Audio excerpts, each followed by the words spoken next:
It's no secret that Atlantic City has lost a lot of casinos over the last year, but one in particular has actually been sealed off for years, and that's the old Claridge Casino. Once part of the Bally's complex, then its own separate entity, now the Claridge is just operating as a hotel only, and they walled off the casino years and years ago, but now the place is doing massive renovations, adding restaurants, bars, and museum, but the old casino still exists. Well, a few weeks ago, I got to take a sneak peek behind the closed curtain at the old casino, and check this out.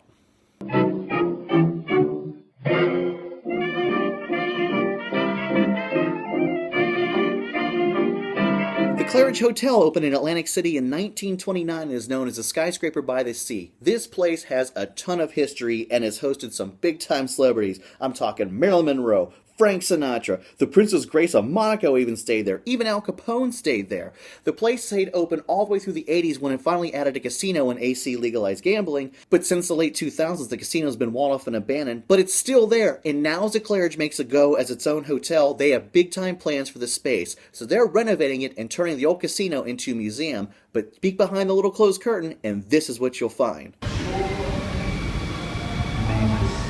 The place is still intact. Old signs are still lit. Music's still playing. The lights are still on. It's really neat. It's almost been sealed off with time. Check out the old escalator bank. I remember riding these things 10 years ago. There's even the old abandoned neon sign for Pennyville Slot. And when you get to the bottom, the old casino cage has been turned into Malcolm's Bar and Restaurant. And this place is really good. It's got a specialty cocktail drink menu that's right out of the 1920s. You feel like the 20s when you look at the beautiful lobby. Definitely worth checking out.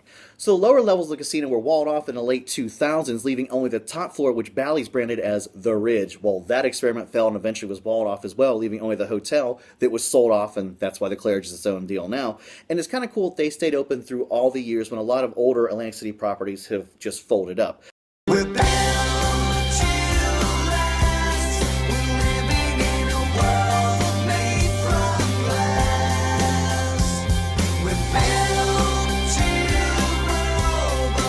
They're definitely going to give it a go, and I wish them all the best. I had a great time there. So if you want to check them out, go to claridge.com online. Jersey Joe here, and I'll see you next time, I hope.